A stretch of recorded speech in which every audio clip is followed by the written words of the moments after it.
बच्चों, अब हम कंपोजिशन के बारे में पढ़ेंगे।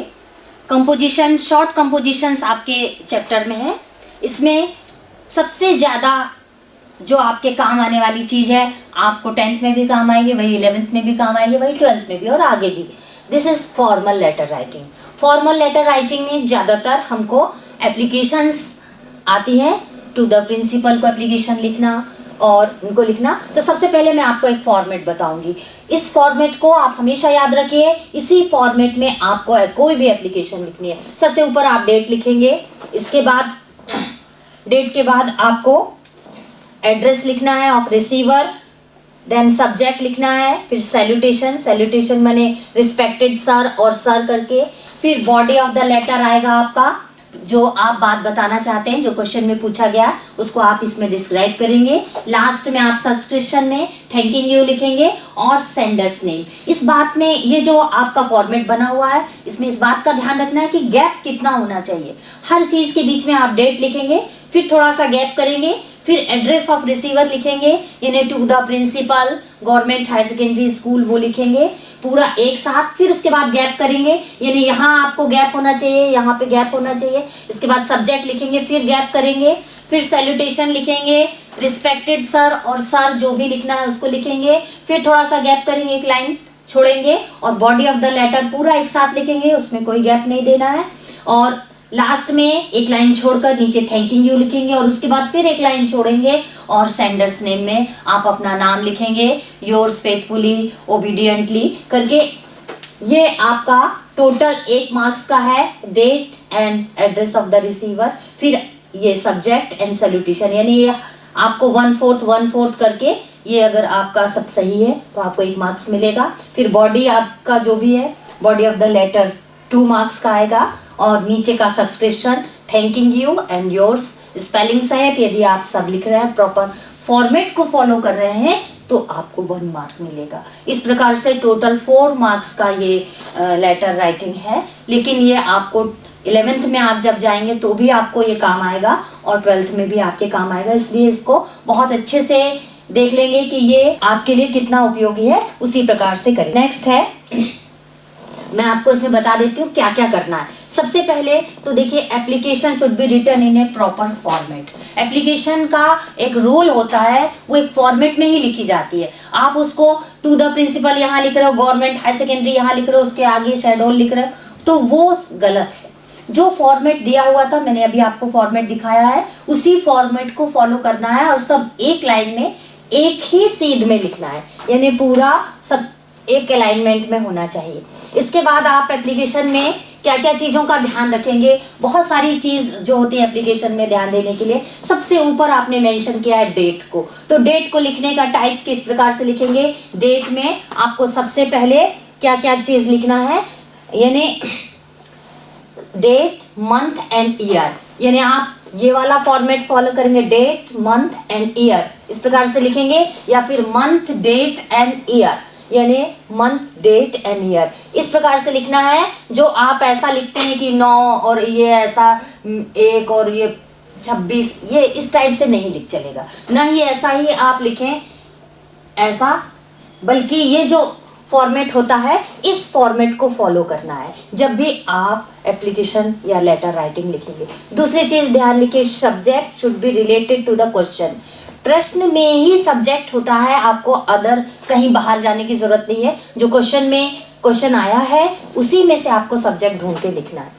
इसके बाद में always use suitable salutation. Salutation हमेशा याद रखिए, या तो प्रिंसिपल को लिखना है रिस्पेक्टेड सर अथवा सर। यदि रिस्पेक्टेड की स्पेलिंग नहीं आती है तो ओनली सर लिखेंगे, इसके बाद में रिस्पेक्टेड सर या सर लिखेंगे। Right the body of the application in a simple language. आपको कोई भी कॉम्प्लिकेटेड लैंग्वेज का यूज़ नहीं करना है, बिल्कुल सिंपल लैंग्वेज में एप्लीकेशन लिखना है। भले ही आप 2 लाइन लिखिए, परंतु इट शुड बी करेक्ट, बिल्कुल कोई स्पेलिंग मिस्टेक ना हो जी। हम इंस्ट्रक्शंस देखेंगे कि हमको कैसे फॉर्मेट में अपन को एप्लीकेशन लिखना है। तो application should B right in a proper given format. ये ध्यान रखना है हमको कि एप्लीकेशन जो हमारी होगी वो फॉर्मेट में ही होना चाहिए। एक अलाइनमेंट उसमें दिया हुआ है, मैंने आपको फॉर्मेट पहले बताया था, उसी फॉर्मेट के हिसाब से लिखेंगे। इसमें आपको डेट ये फॉर्मेट का बहुत ज़्यादा ध्यान रखेंगे, ये सबसे इम्पोर्टेंट चीज़ है। दूसरा मैं डेट की बात करूँगी। डेट में भी एक प्रॉपर फॉर्मेट होता है, डेट, मंथ और ईयर, और या फिर मंथ, डेट एंड ईयर। जैसे कि इसमें लिखा हुआ है 9 Jan 26 या फिर January 9 26। इसके बाद सब्जेक्ट आपको लिखना है। सब्जेक्ट में जो पेपर में दिया हुआ है उसी से एप्लीकेशन का जो सब्जेक्ट है उसी क्वेश्चन में होगा, उसी से देख के लिखना है। ऑलवेज यूज सुटेबल सैल्यूटेशन में आपको रिस्पेक्टेड सर और सर का यूज़ करना है, जैसे कि यहाँ पे दिया हुआ है। और फिर बॉडी 2 लाइनें आपको मैं बता दूंगी कि वही लाइनें ज़्यादातर आपको कम से कम 5 से 6 एप्लीकेशंस में वही आप यूज़ कर लेंगे सेम पैटर्न में। और इसके बाद नीचे योर्स का ध्यान रखना है, बहुत ज़्यादा योर्स ही लिखना है, योर्स ये नहीं लिखना है।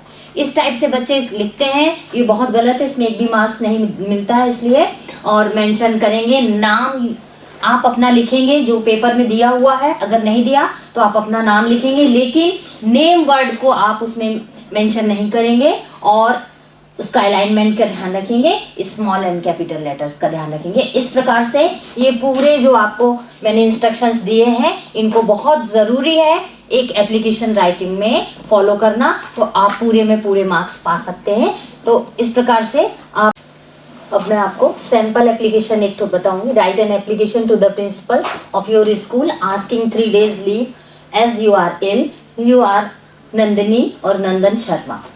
सबसे पहले डेट का आपको मैंने फॉर्मेट बताया था, उसी के हिसाब से लिखेंगे। टू द प्रिंसिपल, स्कूल का नाम आप अपने स्कूल, यहाँ योर स्कूल लिखा हुआ है तो आपको अपने ही स्कूल का नाम लिखना है, इसलिए योर स्कूल में आप अपने स्कूल का नाम लिखेंगे। अगर यहाँ पर कोई और स्कूल का नाम दिया हो तो आप वो उसको लिखेंगे।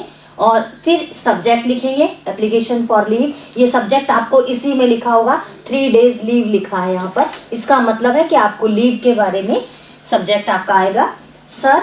और बिल्कुल सिंपल सेंटेंस मैंने आपको दिए हुए हैं। I am a student of class 10, I am ill, I can not come to school for 3 days, I want 3 days leave, kindly grant me leave for 3 days। बस नीचे आप छोड़ के थैंकिंग यू, योर्स ओबीडियंटली। जो भी नाम नंदिनी है तो नंदिनी लिखेंगे लड़कियां, और बॉयज़ हैं तो नंदन लिखेंगे। ये आपका एक फॉर्मेट मैंने बहुत सिंपल दिया है, और सेम फॉर्मेट में आपको जो भी एप्लीकेशन आ रही है उसमें I am a student of class 10th लिखना ही है। और उसके बाद में जो इसी में दिया रहता, हर चीज़ क्वेश्चन में दी रहती, उसी से लेके आप एक लाइन और लिख देंगे और साथ में उसको कंटिन्यू करेंगे। तो कुछ और मैं आपको बताती हूँ। नेक्स्ट, प्रिंसिपल आस्किंग फॉर, ये क्या किसके लिए है? Asking for scholarship. आपको क्या लिखना है? देखिए सेम लाइन वही रिपीट करेंगे, ऊपर का फॉर्मेट वही रहेगा, आई एम स्टूडेंट क्लास 10th। बस इसमें आपको याद करना आई am poor, my father is a farmer, ये 2 लाइनें लिखना है। आई कैन नॉट, आपने लिखा था कम टू स्कूल, यहाँ पर लिखना आई can not pay my school fees. इतना सा आपको जोड़ना है, यानी आपका ये भी वही रहेगा, ये भी लगभग वही रहेगा।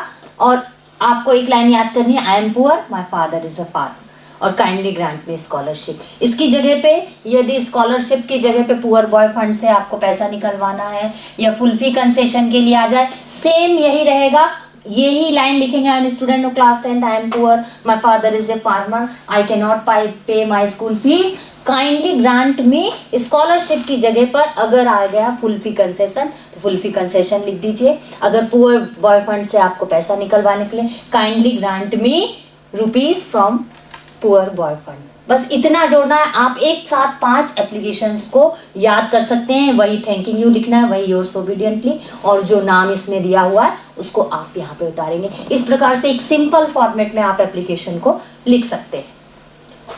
एक और मैंने आपको दिया है, बुक बैंक से बुक इशू करना है। देखिए बिल्कुल वही है, आई am student of class 10th, I am poor, यहाँ पर आपने लिखा, और उसके बाद में आई am poor, my father is a farmer, मैंने अभी लिखवाया था वही सेम है कि आई कैन नॉट बाय, है ना, आई can not buy my school books, यहाँ पर ही नहीं है, यहाँ पर आपको लिखना है I can not buy my school books bus from the market, kindly issue me books from the book bank. यदि बुक बैंक से आया तो देखिए फॉर्मेट और भाषा बिल्कुल सरल है, आपको बिल्कुल भी समय नहीं लगेगा। आप इनको अगर बैठकर पढ़ेंगे तो देखेंगे कि सारी चीज़ एक सी है। एक आध लाइन डिफरेंस करके आप एक साथ कई सारी एप्लीकेशंस को, सब कुछ इसमें लिखा है। यू आर नंदिनी तो यू यहाँ चला जाएगा नंदिनी। इसके बाद में लिखा है टू द प्रिंसिपल तो टू द प्रिंसिपल यहाँ आ जाएगा। इसके बाद लिखा है इशूइंग बुक्स फॉर यू तो सब्जेक्ट में आ जाएगा एप्लीकेशन फॉर इशूइंग बुक्स। यानी आपको एक भी एप्लीकेशन या एक भी आपको मीनिंग से याद करने की ज़रूरत नहीं है, या एक भी स्पेलिंग से याद करने की ज़रूरत नहीं है। सब कुछ पेपर में दिया हुआ है। ये आपको पहले से याद है, ये आपको पहले से याद है, ये आपको पहले से याद है।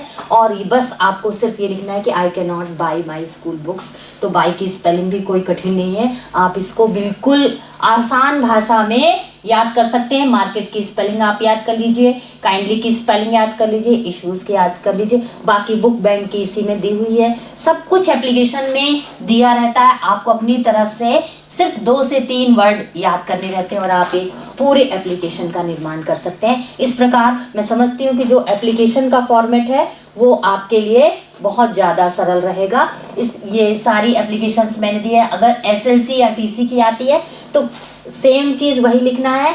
देखिए इशूइंग SLC लिखा हुआ है यहाँ पर आपको, तो आपको क्या करना है, इशूइंग SLC ये आपका इसमें चला जाएगा सब्जेक्ट में, और बस वही लाइन आएगा। I am student of class 10th है। इसमें एक लाइन याद कर लीजिए, my father has been transfer to, जो स्पेलिंग सरल हो, रीवा की सरल है, शहडोल की बनती है आपसे, तो दोनों को मैंने इसलिए इसमें डाला है। जो भी एप्लीकेशन, जो भी आपको सरल वर्ड लगता है उसको लिखिए। सिर्फ इसमें आपको ट्रांसफर की स्पेलिंग घर से याद करके जाना है, और ये सेंटेंस का पैटर्न याद करना है, has been transferred, my father has been transferred, तो बस I want to take admission there, admission की स्पेलिंग याद करें। यानी इस एप्लीकेशन में केवल आपको दो शब्द याद करने, ट्रांसफर्ड एंड एडमिशन। इन 2 को याद कर लेंगे। I am in need of SLC, kindly issue me SLC। SLC आ रहा है तो SLC लिखेंगे, अगर TC आ रहा है तो TC लिखेंगे। यानी दोनों नहीं लिखना है आपको। एग्जाम में यदि SLC पूछा जा रहा है SLC लिखेंगे, TC पूछा जा रहा है TC लिखेंगे। तो अब मैंने आपको कुछ फॉर्मेट्स बता दिए हैं और बिल्कुल सिंपल लैंग्वेज बता दिया। आप कोशिश करेंगे तो मुझे नहीं लगता कि आपसे नहीं बनेगी। आप अपने एफर्ट से और कुछ शब्दों को याद करके कई सारी एप्लीकेशंस को याद कर सकते हैं, जो आपके लिए 10th क्लास में पास होना बहुत आसान हो जाएगा।